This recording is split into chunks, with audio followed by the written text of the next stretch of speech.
இது வரைக்கும் ஆல்ரெடி இல்லாமலாம் இல்ல, ஆல்ரெடி நிறையவே இருக்கு. இருந்தாலும் இப்போ ஸ்பெசிஃபிக்கா உமனுக்காக தொடங்கி இருக்கனால இந்த ஒர்க் ஸ்பேஸ்ல ஆகட்டும், பெண்கள் அதிகமா இருக்க இடத்துல வேலைக்கு போற டைம்ல அந்த டைம்ல எல்லாம் எங்களால உமனுக்கு செக்யூரிட்டி கொடுக்க முடியும் நாங்க நினைக்கிறோம். ரெகுலரா இது வரைக்குமே நாங்க பார்த்தது காக்கி ட்ரெஸ் மட்டும் தான் பார்த்திருக்கோம். இப்ப புதுசா ஒண்ணு கொண்டு வந்ததுல எங்களுக்கு ஒரு மாதிரி புத்துணர்ச்சியாவும் ஹாப்பியாவும் இருக்கு.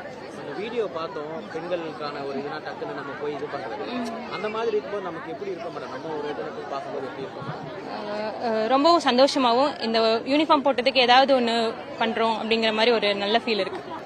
சிஎம் சாரோட எக்ஸ்பெக்டேஷன் வந்துட்டு பெண்களுக்கான தமிழ்நாட்டில் வந்துட்டு முழுவதுமான குழந்தைகள்ல இருந்து பெரியவர்களுக்கு வரைக்கும் வந்துட்டு பெண்களுக்கான பாதுகாப்பை வந்து உறுதிப்படுத்துறது தான் சாரோட வந்து முதல் குறிக்கோளா இருக்கு.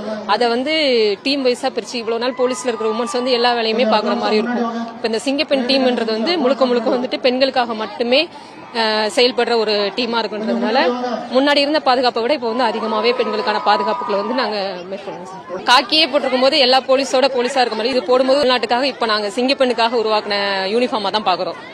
இது வந்து தமிழகத்துல வந்து ஃபர்ஸ்ட் முறை வந்து முதலமைச்சர் வந்து அறிமுகப்படுத்தியிருக்காங்க. இது வந்து கொஞ்சம் பெருமையா இருக்கு. மக்களோட வந்து நாங்க இன்னும் தொடர்பு கொண்டதுக்கு இது வந்து ஒரு நல்ல வாய்ப்பு கிடைச்சிருக்கு எங்களுக்கு. மக்கள்கிட்ட வந்து நாங்க இசையை பழகிறதுக்கும் அவங்களோட பிரச்சனையை வந்து கேட்கறதுக்கும் இந்த சிங்கப்பெண் சிறப்பு படை வந்து எங்களுக்கு வந்து உதவியா இருக்கும். அவங்கள்ட்ட நாங்க நல்லா பழகிறதுக்கும் அவங்களோட பிரச்சனையை வந்து சீக்கிரமா வந்து தீர்க்கறதுக்கும் இது ஒரு நல்ல வழிவகை கொடுத்திருக்காங்க முதலமைச்சர். அவங்க எல்லாருக்கும் ரொம்ப நன்றி. அது ரொம்ப சந்தோஷமா இருக்கு சார். கொஞ்சம் கெத்தாவும் இருக்கு, கொஞ்சம் பெருமையா இருக்கு. தமிழகத்துக்கு இந்த மாதிரி ஒரு சிறப்பு படையை வந்து முதல்வர்கள் கொடுத்திருக்கிறது வந்து கொஞ்சம் பெருமையா இருக்கு. பெருமையா சந்தோஷமா இருக்கு.